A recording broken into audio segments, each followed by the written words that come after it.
నమస్తే, welcome to Telugu రాజ్యం. నేను మీ సంతోష్. నిన్న రామాయణ ట్రైలర్ చూసాం మనం. ఆ ట్రైలర్లో రాముడి లుక్స్ ఎలా ఉన్నాయి, రాముడి గ్లిమ్స్ ఎలా ఉన్నాయి, అండ్ ఇటు చూస్తే దురంధర్ సూపర్ హిట్.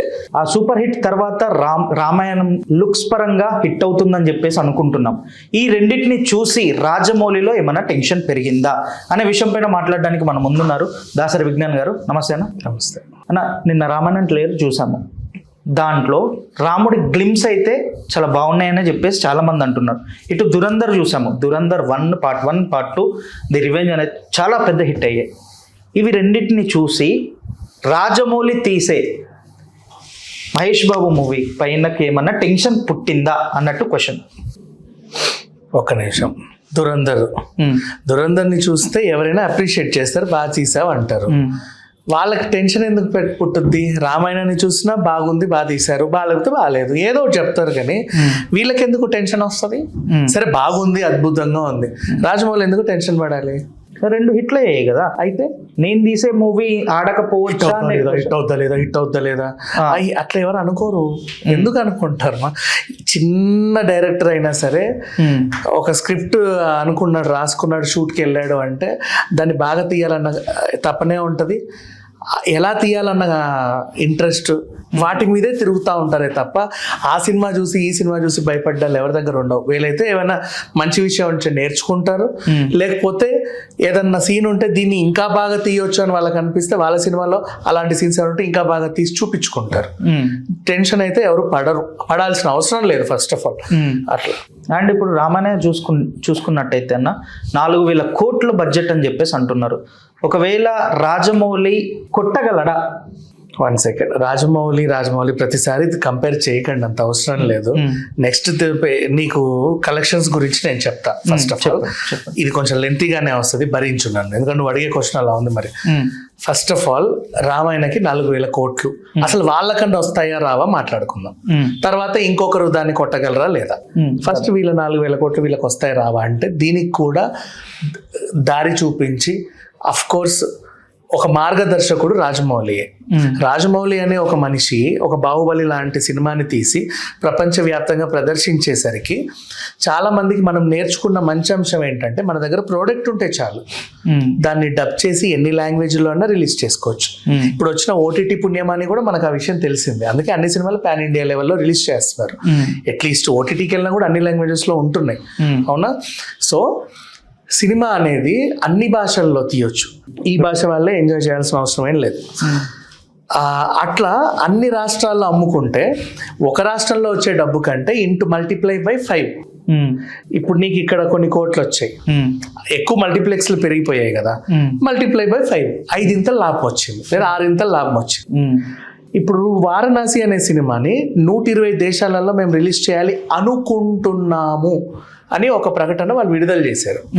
అప్పుడు మనకు అర్థమైంది ఏంటంటే 120 లాంగ్వేజ్ల్లోకి డబ్ చేసి 120 దేశాల్లో రిలీజ్ చేస్తే అన్ని రకాల డబ్బులు వస్తాయి. ఓకేనా? అంతే కదా. నెక్స్ట్ ఇప్పుడు ఒక సినిమా నీకు తెలుగులో నచ్చలేదు ఫర్ ఎగ్జాంపుల్, హిందీ వాళ్ళకి నచ్చొచ్చు, బాగా నచ్చవచ్చు.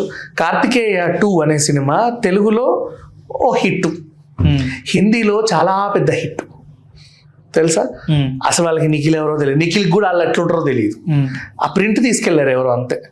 చాలా పెద్ద హిట్. అండ్ పుష్ప పార్ట్ 1, ఓకేనా, మన తెలుగులో దాన్ని అన్నారు, హిందీలో చాలా పెద్ద హిట్. కాబట్టే మొన్న నార్త్కి ఆయన వెళ్తే అంతమంది వచ్చారు పుష్ప అది సంగతి. సో ఎప్పుడైనా ఏ సినిమా పాన్ ఇండియా లెవెల్లో రిలీజ్ చేసుకుంటే ఇక్కడ ఆడకపోయినా అక్కడ ఇంకో లాస్ట్లో బాగా ఆడతాయి. నెక్స్ట్ అదే పుష్ప గురించి మళ్ళీ మాట్లాడుకుంటే నీకు పుష్ప సినిమా తెలుగులో రిలీజ్ చేసుకుంటే ఎంత వస్తాయో నాకు తెలియదు, కానీ అల్లు అర్జున్ సినిమాలు కేరళలో రిలీజ్ చేసుకుంటే కేరళ మొత్తం ఫస్ట్ డే డబ్బులన్నీ అల్లు అర్జున్వే. ఏమో ఒక్కొక్క దగ్గర ఒక్కొక్కరికి ఆదరణ పెరుగుతూ ఉంటుంది అలా. అండ్ రజనీకాంత్కి జపాన్లో ఫ్యాన్స్ ఉన్నారు, ముత్తు సినిమాతో అప్పుడే ఎప్పుడో జపాన్లో రిలీజ్ చేసుకున్నారు వాళ్ళు. సో అట్లా ఒక సినిమాని మల్టిపుల్ లాంగ్వేజెస్లో మల్టిపుల్ లొకేషన్స్లో నువ్వు రిలీజ్ చేసుకుంటే, మల్టిపుల్ కంట్రీస్లో రిలీజ్ చేసుకుంటే నీకు వచ్చే ప్రాఫిట్ కూడా మల్టిప్లై అవుతుంది. అలా ప్రొడ్యూసర్ లాభపడతాడు. And pan India pan world లెవెల్లో మీరు అట్లా రిలీజ్ చేసుకుంటే ఏ ప్రోడక్ట్ అయినా అంతే, నువ్వు రిలీజ్ చేసుకునే సంఖ్యను బట్టి నీ వసూళ్ళు ఉంటాయి. ఓకేనా? ఇప్పుడు వారణాసి అలా చేసినప్పుడు సేమ్ అదే పాయింట్ అట్లీ పట్టుకున్నాడు. అల్లు అర్జున్ సినిమా కూడా అలా వేయచ్చు. అదే పాయింట్ ఇప్పుడు రామాయణం పట్టుకున్నాడు, ఈ రామాయణం కూడా అలా వేయచ్చు. ఇప్పుడు మన తెలుగు సినిమాలు పాన్ ఇండియా లెవెల్లో బాగా ఆడుతున్నాయి కాబట్టి తెలుగువాడు కాకపోయినా మన హిందీ డైరెక్టర్ అయినా సరే, ఒక నితీష్, ఆయన రామాయణాన్ని పరిచయం చేశాడు. ఇప్పుడు జెన్జీ వాళ్ళకి కొత్తగా రామాయణాన్ని తీసుకుంటే ఇప్పుడు ప్రపంచం అంతా ఇండియా సినిమా వైపు చూస్తుంది కాబట్టి 4,000 కోట్లు ఈజీగా వస్తాయి, ఎందుకంటే అంత రిలీజ్ చేస్తారు కాబట్టి. ఇప్పుడు ప్రపంచం అంతా ఒక సూపర్ హీరో గురించి మాట్లాడతారు. ఆ సూపర్ హీరో ఎవరంటే రాముడు అంట, కృష్ణుడు అంట, శివుడు అంట, ఆంజనేయుడు అంట, పలానా ఇండియాలో చరిత్రలో ఉన్నారంట, నిజమేనంట. వాళ్ళ చరిత్రలో ఉన్న ఇప్పటికీ అక్కడ ఇక్కడ టెంపుల్స్ అంతేందుకు మన కంట్రీలో కూడా హర్మా టెంపుల్ ఉంది, మన కంట్రీలో కూడా శివ టెంపుల్ ఉంది. ఓ ఇవన్నీ అంత చరిత్ర ఉందా? What is this? Let's have a look. ఆ లైబ్రరీకి వెళ్ళి ఆ పుస్తకాలు తిరిగేస్తారు, మాకు ఒకసారి రామాయణం ఏదో ఇవ్వండి, భాగవతం ఇవ్వండి, అలా. సో ప్రపంచానికి పరిచయం చేయడానికి మనం సూపర్ హీరోస్ని సృష్టించనక్కర్లా, మనం సృష్టించుకున్నాం. ఇప్పుడు ఒక బాహుబలినో, క్రిష్, ఇప్పుడు అట్లీది మన అల్లు అర్జున్తో చేసేది, అలా మనం కూడా సృష్టించుకున్నాం, శక్తిమాన్. కానీ మనకు అవసరం లేదు. హాలీవుడ్ వాళ్ళకి ఏంటంటే వాళ్ళకి లేరు కాబట్టి దే విల్ క్రియేట్. ఆ క్రియేషన్స్ కూడా మన మూలాల నుంచే తీసుకుంటారు వాళ్ళు. ఇప్పుడు వాళ్ళు సృష్టించిన ప్రతి క్యారెక్టర్ కూడా చెడుని జయించి మంచిని పెంపొందించాలి, జనాలకు ఏదో మంచి చేయాలి, అంతే కదా. చెడుని అంతం చేసి మంచిని చూపించడమే అన్నిట్లోనూ ఉండేది. మన పురాణాల్లో కూడా అంతే, యుద్ధాలన్నీ అలాగే జరిగాయి. చెడు ఓడి మంచి గెలవాలి. మనం చేసుకునే పండగలన్నీ కూడా అంతే, అవునా? చెడుని జయించి మంచి గెలిపించి ఆ దేవుళ్ళకి మనం పూజలు చేస్తున్నాం. అట్లాంటి మన దగ్గర మహాకాళి ఉంది, మా కనకదుర్గమ్మ వారు ఉన్నారు, మన గ్రామ దేవతలు ఉన్నారు, ఇంకా విష్ణు, శ్రీ మహావిష్ణు అవతారాలు ఉన్నాయి. ఇవన్నీ కూడా కథలుగా ఇంతమంది సూపర్ హీరోలు, సూపర్ హీరోయిన్స్ మనకి మన దేవుళ్ళు. సో అలా ఇప్పుడు రామాయణం కానీ మహాభారతం కానీ ఎవరైనా ఎన్ని కోట్లు పెట్టి తీసినా ప్రపంచవ్యాప్తంగా రిలీజ్ చేసుకోవచ్చు, సంపాదించుకోవచ్చు, మన చరిత్రను చెప్పుకునే అవకాశం కల్పించినట్టు ఉంటుంది. ఇకపోతే నేను రిలీజ్ అయిన ట్రైలర్, టీజర్ దాని గురించి రాముని మాత్రమే చూపించాలనుకున్నారు, చూపించారు, మిగతా వాళ్ళని బ్లర్ చేశారు. ఇక రామాయణం అనుకున్న ఇప్పుడు వీళ్ళు పాన్ ఇండియా లెవెల్లో ఆలోచించారు. హనుమంతుడిని కర్ణాటక నుంచి, తెలుగు నుంచి సీతమ్మని, ఇంకో దగ్గర నుంచి ఇంకొకరిని, ఇంకో దగ్గర నుంచి రావణాసుడు, అట్లా తెచ్చి పాన్ ఇండియా ప్రెజెంటేషన్ అయితే చేశారు మీకు.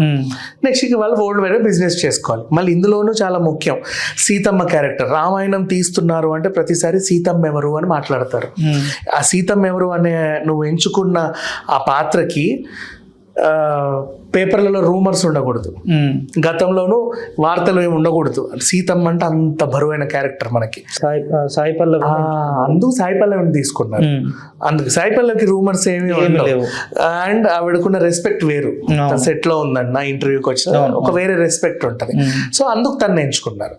అట్లా ప్రతిదీ అన్ని విధాలుగా చూసుకున్నాడు అంటే ఏదో తీయాలనుకున్నాడు, తీస్తాడు, దాంట్లో ఏం లేదు. అండ్ విఎఫ్ఎక్స్ అట్లుంది, ఇది ఇట్లుంది, ఇది ఇట్లుంది అని ఆదిపురుషుకి వంకలు పెట్టినట్టు దీనికి దయచేసి పెట్టకండి. ఎందుకంటే ఒక శాకుంతలమైన, ఒక కన్నప్పైన, ఓ ఆదిపురుష్ అయినా, ఇప్పుడు వచ్చే రామాయణం అయినా, ఇవన్నీ కూడా మనకు చరిత్రలు చెప్తున్నారు. నువ్వు బుక్లో చదివేది వేరు, కార్టూన్గా చూడడం వేరు, తెర మీద ఆర్టిస్టులతో చూడడం వేరు, ఓ నాటిక చూడడం వేరు. నాటిక చూస్తే మనుషులే ఉంటారు, బ్యాక్గ్రౌండ్లో ఏమో ఏదో అప్పటికప్పుడు మారుతూ ఉంటాయి, కొంచెం ఆర్టిఫిషియల్. సినిమా అంటే వీళ్ళకు ఉంది కాబట్టి ఏదో చేసుకున్నారు. విఎఫ్ఎక్స్ బాగాలేవు, నీకెందుకు పిల్లోని కూర్చోబెట్టి అది భరతుడి కదా అని చూపించు, చాలు, వాడు హ్యాపీ ఫీల్ అవుతాడు. నెక్స్ట్ జనరేషన్కి మనం నేర్పించడానికి పోయి పాడు చేస్తున్నాం వాళ్ళని. రుద్రమదేవి అయినా సరే నువ్వు విఎఫ్ఎక్స్ నీకు అనవసరం, అప్పుడు నీకు ఎందుకు విఎఫ్ఎక్స్ గురించి? ఏదో చూడు అంతే. జస్ట్ నీకు ఆ బ్లాక్ అండ్ వైట్ సినిమా కంటే ఇది బెటరేగా, ఈస్ట్ మౌంట్ కలర్ కంటే బెటరేగా, అవునా? చూడు, ఆ కథ తెలుసుకోండి. కన్నప్పైన ఆ కథ తెలుసుకోండి, ఓకేనా? రుద్రమదేవి కథ తెలుసుకోండి. ఆది పురుషుడు అయినా సరే నువ్వు ఆ కథ తెలుసుకో. ఇప్పుడు నేను కేవలం రామాయణాన్ని మాత్రం తెలుసుకోవడానికి ఇక్కడ కూర్చున్నాను, నీకు నువ్వు ప్రిపేర్ అయ్యి ఒకసారి మళ్ళీ ఆది పురుషుడు పెట్టు, యూ విల్ లైవ్, నిజంగా యూ విల్ లవ్ ఇట్. ఆది పురుషే చూద్దామని అంటే ఇట్లా రామాయణాన్నే చూద్దాము, ఏం జరిగిందో తెలుసుకోవాలి అని చెప్పి కూర్చో, నువ్వు నీకు నచ్చుద్ది అంటే ఏదో జరిగింది అంతే. అంత అవసరం లేదు, చరిత్రలు చెప్పేవాళ్ళు చెప్పనివ్వండి, చెప్పేటోడు లేడు. చెప్పేటోళ్ళు లేకుండా ఎవరో అక్కడక్కడ నుంచి వస్తున్నప్పుడు వాళ్ళని వెంటనే తరిమేస్తారు, బ్రో పోరా నువ్వేంటారో చెప్పేది చరిత్ర అని. వాళ్ళు రారు, మీకు తెలియదు. నెక్స్ట్ జనరేషన్కి నిజంగా చెప్తాను, జెన్జీ పిల్లలకి ఇప్పుడు వచ్చే ఈ స్మార్ట్ ఫోన్లు ఇవన్నీ వచ్చిన తర్వాత వీళ్ళకి రామాయణాలు, భారతాలు, కృష్ణుడు ఇవన్నీ తెలియదు. గుళ్ళకు కూడా పోరు ఇంకా రేపటి నుంచి, అది ఏందో అనుకుంటారు. లేకపోతే ఫోటోలు దిగడానికి వెళ్తారు, సెల్ఫీలు దిగడానికి. వెనకాల పెద్ద ఈషా ఫౌండేషన్ శివుడు ఉంటాడు, అక్కడ సెల్ఫీ దిగితే రిచ్నెస్. అబ్బా ఈషా వెళ్ళాడంట వీడని, భక్తితో ఎవడు శివుడి దగ్గరికి కాదు ఈషా వెళ్ళాడు. ఎక్కడికో శివరాత్రి రోజు ఈషాకి వెళ్తే రిచ్నెస్ అంట. సెలబ్రిటీలు అందరూ అక్కడ ఉంటారు, మనం కూడా వెళ్ళాలి. ఇప్పుడు శివరాత్రి కోసం కాదు, శివరాత్రికి ఏం చేయాలో తెలియదు మీకు. అట్లాంటి జనరేషన్ కి చరిత్రలు చెప్పడానికి కొంతమంది వస్తున్నారు పాపం, ఎక్కడెక్కడ నుంచో వేల వేల కోట్లు ఖర్చు పెట్టుకొని. వాళ్ళని చెప్పనివ్వండి, నెక్స్ట్ జనరేషన్ నేర్చుకొనివ్వండి వీలైతే. అంతే, నువ్వు వంకలు పెట్టి తింకలు పెట్టి విఎఫ్ఎక్స్ అట్టుంది, గ్రాఫిక్స్ ఇట్టుంది, ముక్కు వంకర ఉంది, మూతి ఇటో తిరిగింది అని చెప్పేసి చూసేవాడిని కూడా చూడనివ్వకుండా, నీకు తెలుసు చరిత్ర, మీ అమ్మ చెప్పింది, నాన్న చెప్పాడు, నెక్స్ట్ వాడికి కూడా ఎవడో ఒకటి చెప్పాలిగా పాపం. వాళ్ళకి అవి ఏం తెలియకుండా ఎంతసేపు నువ్వు రోబోలు కంప్యూటర్లే చూపిస్తే వాడికి ఇంక మర్చిపోతాడు చరిత్ర. అట్లా చెప్పకండి, నెక్స్ట్ జనరేషన్ చూడనివ్వండి, అది నేను చెప్పాలనుకున్నా. రైట్, థ్యాంక్ యూ అన్న, థ్యాంక్ యూ సో మచ్.